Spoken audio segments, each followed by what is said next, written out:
Hi, you want to talk about politics? You want to talk about the upcoming presidential election 2020? I mean, I wouldn't normally do it, but I think it's interesting enough right now in this moment in April 2020 where it's actually a little bit beyond the normal bipolar predictable concept. Here in the United States, it's all about tribalism. It's about the liberals versus the conservatives, Democrats versus the Republicans, both painting each other as the enemy, saying to the other side, you're ignorant, you're immoral, and you're wrong. And they're both saying that to each other, which is, to me, like the Mad Magazine little comic strip, spy versus spy. They're both saying that the other one's the bad guy, ultimately what they're saying. And it's this concept of you have to literally believe this way or this way, and you can't be in the middle. Well, for me, a libertarian who has been voting libertarian, at least the last couple of elections, because I gained that libertarian mindset in college. But for me, it's interesting this year. Now, I didn't vote for Trump in the last election. I voted Gary Johnson, the libertarian candidate. But right now, I'm thinking that if I'm going to vote for anybody, it's going to actually be Donald Trump. And I'm very surprised to hear myself say that. But I do want to quote a guy named Mark Caputo. Never heard of him, other than I was reading this article and he had a tweet, which is funny because I'm not into Twitter. But he had this, he was referencing what we're up against as far as Donald Trump versus Joe Biden. He said, quote, it's the nice old guy with Alzheimer's, Joe Biden, against the mean old man with dementia, Donald Trump.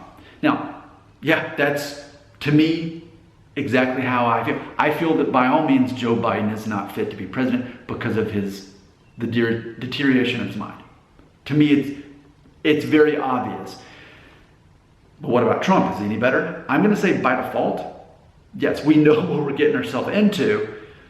And honestly, these last 4 years, I don't see how anything's really been a problem. I don't see how him being president has made things bad around here.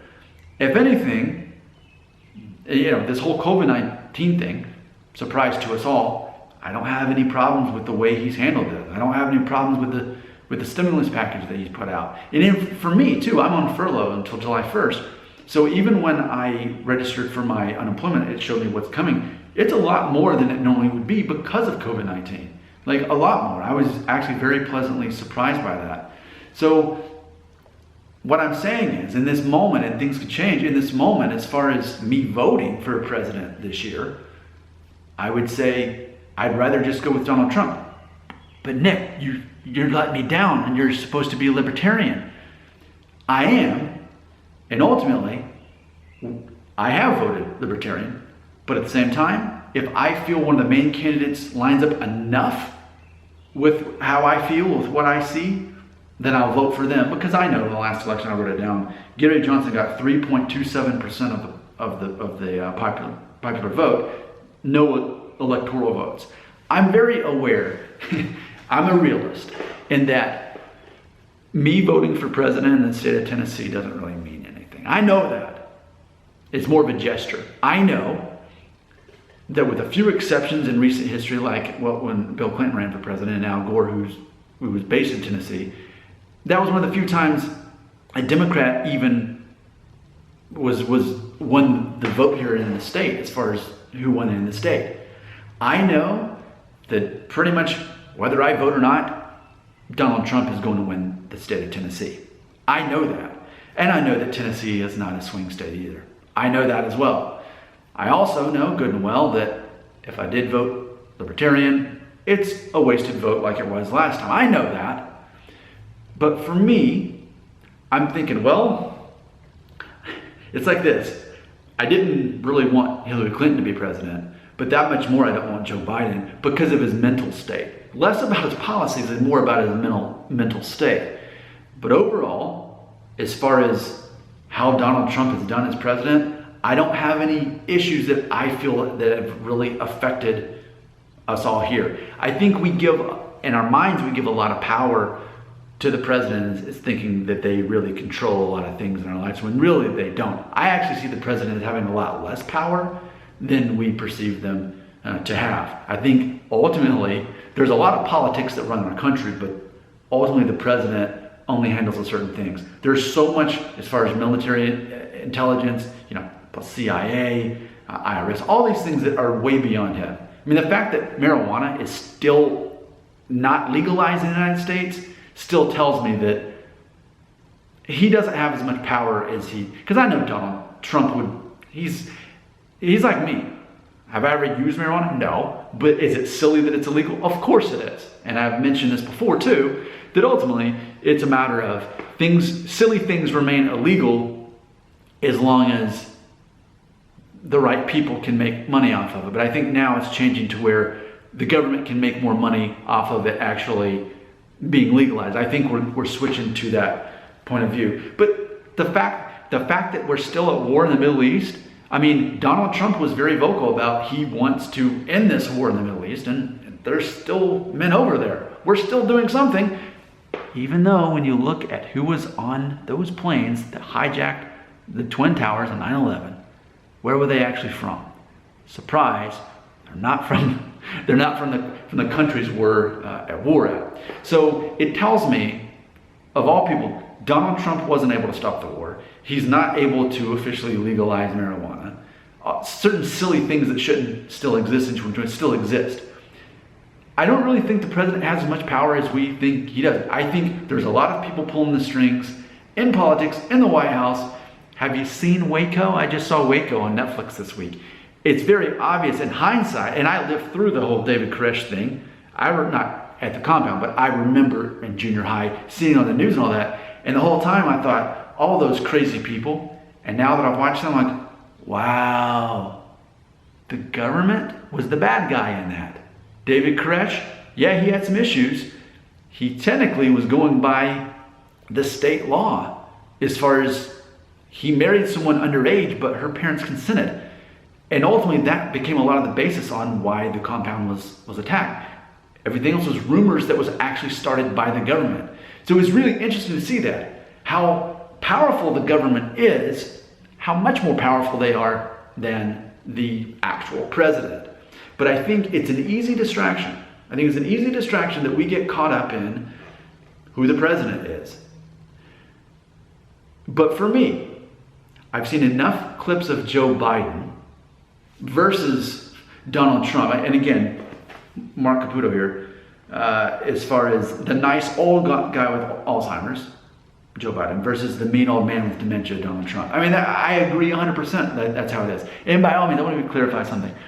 I'm not one of those people who is saying that a lot of the reason I'm voting for Donald Trump is because of his Christian values. I do not believe that at all. I do not believe that he personally is very serious about Christian values. Now, as far as me being against abortion, yes, absolutely I am.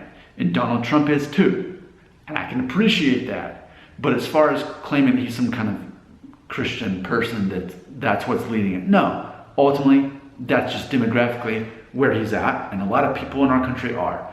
So I appreciate that about him, but that's not the reason I'm voting. And I over the years, for me, in my journey of understanding politics, it's been a matter of I no longer would vote on a person or vote against them simply because of their views on abortion, because I recognize abortion's been illegal a long time in the United States. So even if we had a president that somehow completely reversed it and abortion's illegal, it's a matter of time before the next president reverses that. And so it's all wishful thinking. Ultimately, that's not the whole basis of this. I'm very conscious of war. I've already mentioned that.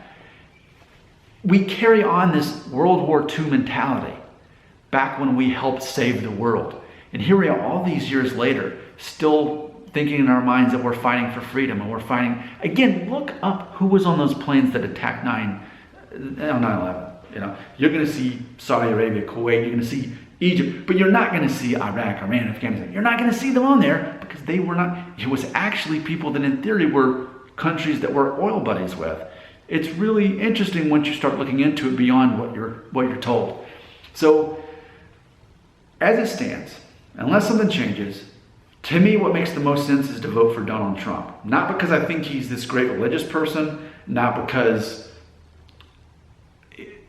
Basically because Joe Biden, I don't think, has the mental capacity to survive that long with his condition, whatever his condition is. Donald Trump has always been Donald Trump. And ultimately, I don't even know, as far as other libertarian candidates, I mean, I looked through them all, but ultimately when you Google libertarian candidate, you don't even find like a main name, you just find a list. And when you go through them, they're all just kind of there.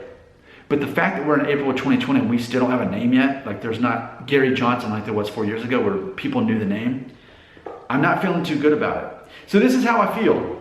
My mind could change, but I just wanted to sort that out. And granted, yes, Joe Rogan and I politically are very much aligned. We disagree on a few things, but we're mainly the same thing. And so I was already thinking on all this. I'm like, maybe I would just vote for Donald Trump, even though I'm not a Republican. And then he's been talking about it too. It's like, okay, yeah. And now I'm hearing other people say it as well. It's like, it's funny because 4 years ago I wouldn't have said this, but now I'm like, well, I know why I'm voting for him and I know why I'm not voting for him. The reason I would vote for him is not the whole reason why most people voted for him 4 years ago. My reasoning is much different. But it's the obvious elephant in the room. Joe Biden has some kind of mental condition, a cognitive issue going on. And it's amazing that the Democrats are so committed to him running that they're just pretending it's not an issue. What are your thoughts? What are your comments? Remember, we live in a nation of tribalism. It'd be very easy to cast stones at me, implying that I'm immoral, ignorant, wrong, etc. So be it, because I am wrong, ignorant, immoral, all this. I am all those things to some people. But I think this is an interesting discussion. So fill in the blanks. Tell me what else I need to know right here in the comments.